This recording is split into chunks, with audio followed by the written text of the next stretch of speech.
بسم اللہ الرحمن الرحیم۔ السلام علیکم، میں ہوں سلمان حیدر۔ دعا ہے پروردگار سے کہ اس نے آپ کو اور آپ کے اہل خانہ کو اپنی حفظ و امان میں رکھا ہوا۔ جس طرح سپریم کورٹ میں ملٹری کسٹڈی کے میرٹ کی دھجیاں اڑائی گئی ہیں آج، تو اسے کم از کم اس بات کا اندازہ ہو گیا کہ یس، فیوچر سیف ہے سویلین پاکستانیوں کا۔ اب یہ نو مور ملٹری کسٹڈی فار سویلینز، اس کی ڈیٹیلز اور اس کے آج تو سب جج ہی ماشاءاللہ بول رہے تھے۔ میرا خیال ہے کہ سب کو اب آئین کی اور قانون کی سمجھ آ گئی، جس طرح ماضی کی مثالیں دے رہے تھے۔ ابھی میں آگے چل کے اس کو ڈسکس کرتا ہوں۔ اس کے علاوہ مذاکرات کا تیسرا دور ہوگا، اس ویلاگ میں بتاؤں گا کہ اس کا نوٹیفیکیشن کب آ رہا ہے جی۔ یہ طے ہو چکا ہے، تیسرا سیشن ہونا ہے۔ اس سیشن کے بعد کیا ہونا ہے یہ بھی ہم آپ کے ساتھ ڈسکس کریں گے آگے چل کے۔ اس کے علاوہ نواز شریف صاحب ملک سے باہر جا رہے ہیں، اور میرے پاس خبر کیا ہے ان کے ملک سے باہر جانے کے حوالے سے۔ کیوں جا رہے ہیں، کیوں دل نہیں لگ رہا ان کا، اور ابھی آئے ہیں دوبارہ جا رہے ہیں، اور کیسی بونڈی قسم کی سٹیٹمنٹ ان کے حوالے سے آئی ہے، جو ایک پریس ریلیز آئی ہے، اس کی بھی چیزیں آپ کے ساتھ ڈسکس کرتا ہوں، اور باقی کچھ اور معاملات بھی ہیں۔ سب سے پہلے جی میں ذرا اس معاملے کو لے کے چلوں کہ مریم نواز صاحبہ والا پچھلے دنوں ایک معاملہ ہوا، جو یو اے کے صدر ہیں محمد بن زیاد ال نہیان، ان کو رحیم یار خان نے مسافہ کیا، اور مسافے میں کافی گرم جوشی تھی، اس میں کوئی شک نہیں، جس طرح اسٹیٹ گیسٹ کے ساتھ ہوتا ہے یا جو کچھ بھی ہے۔ اچھا، وہ معاملہ سوشل میڈیا پہ بہت ہائپ پکڑ گیا۔ جب وہ معاملہ سوشل میڈیا پہ بہت زیادہ ہائپ پکڑ گیا نا، تو اس پر ایک یو ای کا ایک خط سامنے لایا گیا، ٹھیک ہے، جس کی بعد میں تردید ہوگی۔ ہم نے کہا ہم نے ایسا کوئی خط وط نہیں لکھا، دے لیسٹ بہت بھائی، یو ای کے صدر وہ کیمیلا پارکر سے بھی ملتا ہے اس طرح، اس میں تو کوئی پرابلم نہیں ہے، وہ انڈین ایکٹر ایکٹریس سے بھی ملتا ہے، اس میں کوئی پرابلم نہیں ہے۔ تو وہ اس طرح کی اگر وہ انہی چیزوں پر نوٹس لینے لگے کہ وہاں کے لوگ ہمارے متعلق کیا کہتے ہیں، تو پھر تو بات کمال ہی ہو جائے گی۔ تو بہرحال اس کی بھی تردید آ گئی۔ اچھا، مزید بات سنیں، اب سوشل میڈیا پہ اچھی خاصی مہم تو چل رہی تھی، اس پر یہ یو اے کا خط سامنے لایا جھوٹا۔ اب منی فاروق صاحب نے ایک دعویٰ کیا ہے، میں ان کو ہمیشہ سے کہتا ہوں خود ساختہ ترجمان نا، تو منی فاروق صاحب نے دعویٰ کیا ہے، بیسیکلی وہ ڈرا رہے ہیں، اور ان کے پاس خبر کون سی ہے، ظاہری بات ہے کچھ نہ کچھ خبر تو انہوں نے دینی ہے۔ وہ کہتے ہیں یو اے کے جو صدر ہیں نا، شیخ محمد بن زیاد ال نہیان، انہوں نے مریم نواز کے مسافے کے بارے میں جو گند اچھالا گیا ان کے ساتھ، یو اے کی کونسل جنرل نے کہا ہے کہ وہ اس حوالے سے ہر چیز سے ان کو معلوم ہے، اور جو اس میں ملوث ہیں، یو اے کا کونسل جنرل یہ کہہ رہا ہے کہ یو اے میں جو بیٹھے ہیں یا پاکستان میں موجود ہیں، ان کا ڈیٹا اکٹھا کیا جا رہا ہے۔ اب یہ یو اے نے دھمکی دی ہے، کہاں دی ہے نو باڈی نوز، مگر منیف فاروق صاحب کو اس بات کا پتہ ہے۔ ان کے ویزے منسوخ ہوں گے، سزائیں ہوں گی، اور جو ویزا اپلائی کرے گا انہیں ویزا بھی نہیں ملے گا۔ مطلب اس طرح کی باتیں کر کے ڈرانے کا یہ مقصد ہے کہ پاکستان کی جانب سے ون سائیڈڈ ہے نا سر، یو اے کی طرف سے تو کوئی ایسی بات ہی نہیں ہے، لیکن یہ سر ہے کچھ نہیں، شوقیہ معافی یہ منگوا رہے ہیں، عمران خان صاحب کو طلاق یہ دلوا رہے ہیں، اور اب یہ والی چیزیں، اس کا مطلب ہے پلے کچھ نہیں ہے، جس کی بنا پر یہ تمام کی تمام باتیں ون سائیڈ سٹوریز چلائی جا رہی ہیں۔ ادھر باتیں کی جاتی ہیں کہ نواز شریف صاحب آل ان آل ہیں، چاہے حکومت کے معاملات میں ہوں، چاہے مذاکرات کے حوالے سے ہوں، ہر چیز میں مذاکرات ان سے پوچھ کر ہو رہے ہیں، چاہے اس کہ وہ حامد میر صاحب نے کل بتا دیا کہ نواز شریف صاحب تو بہت دور کی بات، وقت کے وزیر اعظم کو نہیں پتا مذاکرات کے حوالے سے، ان تک کو کانفیڈنس اور اعتماد میں نہیں لیا گیا۔ تو یہاں تک اگر بات چل رہی ہے، مگر نواز شریف صاحب پاکستان کے معاملات میں تو لگتا ہے بالکل بھی انٹرسٹڈ ہیں بھی نہیں، اور وہ اس ماہ کے اختتام پر پھر خبر ہے کہ جی وہ برطانیہ جا رہے ہیں، اور اس باری برطانیہ جانے کی وجہ کیا ہے جو پچھلے مہینے نہیں ہو سکی، اور وہ وجہ یہ ہے کہ وہ وہاں بیرون ملک مقیم سیاسی اور کاروباری شخصیات سے ملاقاتیں کریں گے۔ یہ کون سی پریس سٹیٹمنٹ ہو گئی؟ سنیں، نون لیگ کے عہدیداروں اور کارکنان سے وہاں خطاب کریں گے، بھائی اس لیے بندہ لندن جا رہا ہے، زبردست۔ جبکہ وزیر اعظم میڈیکل چیک اپ بھی کروائیں گے، یعنی آخر میں ایک میڈیکل چیک اپ بھی کروائیں گے۔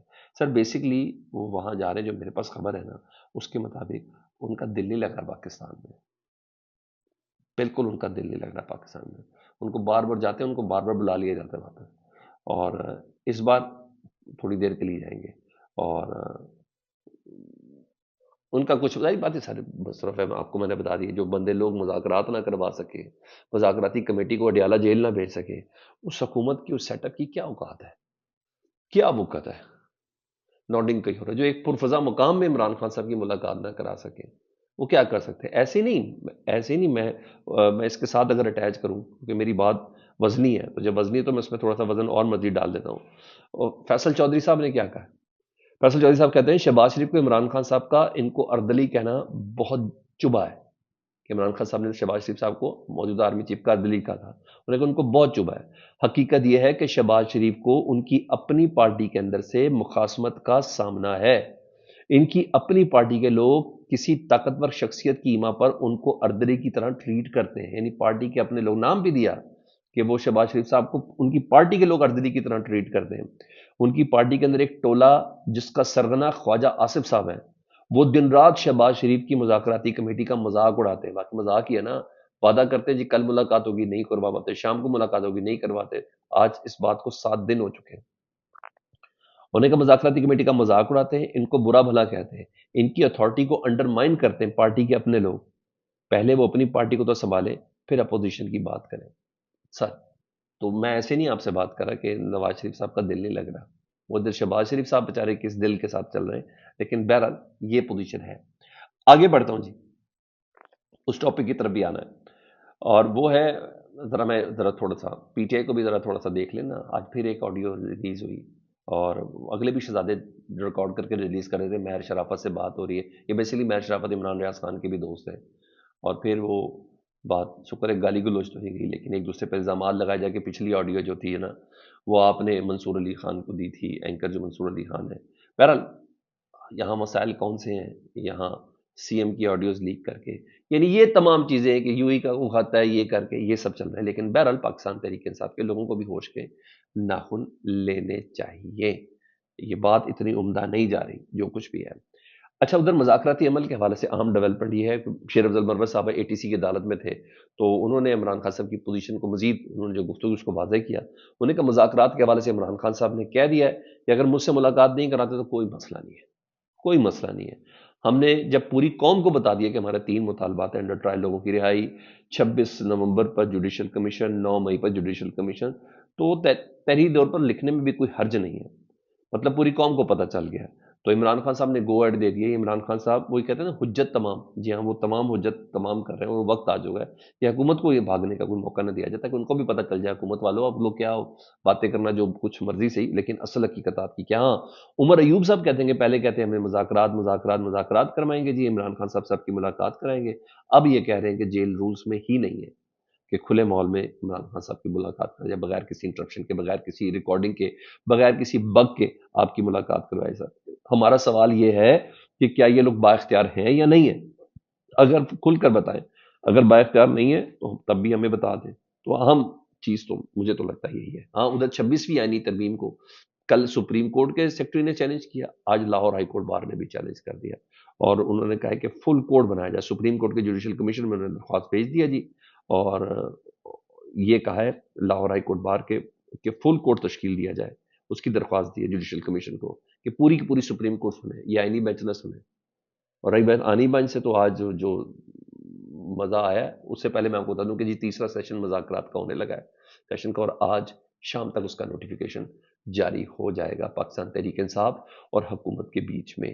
چوتھے سیشن کے مستقبل کا میں کچھ نہیں کہتا، لیکن آج یہ بات ہو جائے گی، باضابطہ رابطے ہو چکے ہیں۔ اب میں وہ ذرا آئینی بینچ کے حوالے سے بتاؤں تو آج آئینی بینچ جس طریقے سے آج گفتگو کی، تو میں کہا اس کے کچھ پوائنٹس آپ کو بتاؤں، مجھے تو بڑے انٹرسٹنگ لگے، تو میں نے کہا میں آپ کے ساتھ ذرا اس کو تھوڑا شیئر کر لوں۔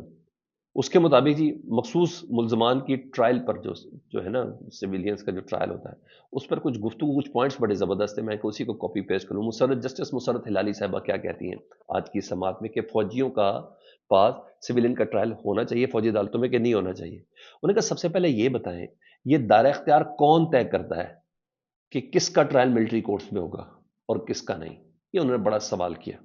مزید انہوں نے کہا، جسٹس محمد علی مظہر صاحب نے کہا، انہوں نے کہا 9 مئی کو تمام ملزمان کی ایف آئی آر تو ایک جیسی تھی، یہ تفریق کیسے ہوئی کہ کچھ کا ٹرائل ملٹری کورٹ میں ہوگا اور کچھ کا اے ٹی سی میں ہوگا؟ یعنی نیتوں میں فطور ہے، وہ یہ بتانا چاہ رہی ہے کیسے ڈیسائیڈ ہوگا۔ انہوں نے کہا خواجہ صاحب جو ان کے وکیل ہیں وزارت دفاع کے، نعیم اختر افغان صاحب نے بھی بڑی گفتگو کی ہے، وہ کہتے ہیں 9 مئی کے کل کتنے ملزمان تھے؟ جن ملزمان کو ملٹری کورٹس بھیجا گیا تو ان سے متعلق کوئی اے ٹی سی کا آرڈر تو دکھا دیں، یعنی اینٹی ٹیررسٹ کورٹ کا کوئی آرڈر تو دکھا دیں، وہ بھی ان کے پاس نہیں تھا۔ انہوں نے کہا ملٹری کسٹڈی لینے کا پروسیس کون شروع کرتا ہے؟ یہ جسٹس جمال مندوخیل صاحب کہتے ہیں کون شروع کرتا ہے پروسیس، ہمیں یہی بتا دیں، کوئی ایسی مثال دیں کہ آئین معطل کیے بغیر سویلین کا ملٹری کورٹ میں ٹرائل ہو سکے۔ یہ جسٹس مسرت ہلالی صاحبہ کہتی ہے۔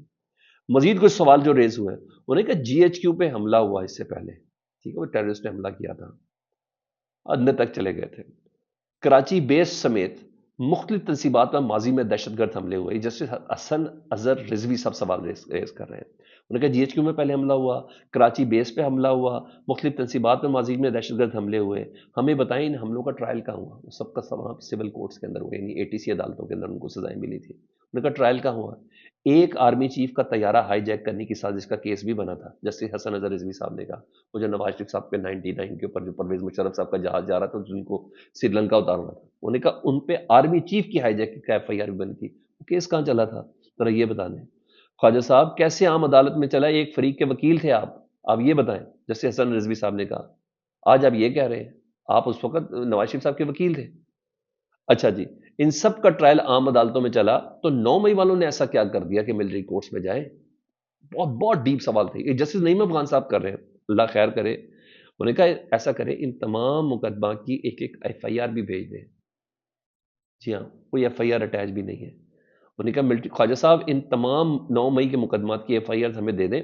ایف آئی آر میں تو بہت سارے سکم ہیں اور ضمنی میں لوگوں کو ڈالا ہے. مسرت ہلالی صاحب نے پورے 9 مئی کا نا پرچہ چاٹ کر کے بتایا کہ جی ضمنی میں لوگوں کے نام ڈالے ہیں, اصل ملزمان بھی نہیں ہے. بعد میں جو آیا پڑھو ڈال دو, جو آیا پڑھے ڈال دو, اور جو گاڑی کے اندر تھے یا گاڑی کے باہر تھے جن کو چھوڑنا مقصود ہے, جنہوں نے پریس کانفرنس کی ان کو آپ لوگوں نے چھوڑ دیا. تو یہ تو معیار ہے. اور مزید انہوں نے کہا کہ ملزم بری ہو رہا ہے اے ٹی سی عدالت سے, یعنی انتشاری دہشت گردی کی عدالت سے بری ہو رہا ہے اور فوجی عدالت سے اس کو سزا ہو رہی ہے. لیکن یہ بتائیں کہ فوجی عدالتوں میں کوئی خاص ثبوت فراہم کیا جاتا ہے؟ یہ جسٹس جمال مندوخیل کہہ رہے ہیں. انہوں نے کہا انتشاری دہشت گردی عدالت کو کیوں نہیں مضبوط بنایا جاتا؟ عدالتوں نے فیصلہ تو شواہد دیکھ کر ہی کرنا ہوتا ہے. کیا 9 مئی کا واقعہ دہشت گردی سے زیادہ سنگین جرم ہے جو ان کا ٹرائل فوجی عدالت میں ہو رہا ہے؟ اچھے تفتیشی افسران اور پروسیکیوٹر رکھیں تو عدالتوں سے سزائیں ہو سکتی ہیں. جسٹس ہاں آج جسٹس امین الدین صاحب یہ ضب تھی, بالکل خاموش تھے. یہ میں آپ کو بتا دوں, بے شک یہ فوجی عدالتوں سے فیصلہ اڑ جائے سب کچھ ہو جائے, لیکن میری فورس یہ ہے فوجی عدالتوں میں سول کا ٹرائل کا فیصلہ آ جائے سب کچھ ہو جائے. میری فورس یہ جسٹس امین الدین صاحب کا اختلافی نوٹ ہوگا اس میں, چاہے آپ جو مرضی کہہ لیں. مجھے میری نہیں تو میں نے کہا میں کٹوا لوں گا. فیڈ بیک سے متعلق ضرور آگاہ کریں. اپنا بہت خیال رکھیں. اللہم صلی علی محمد و علی محمد.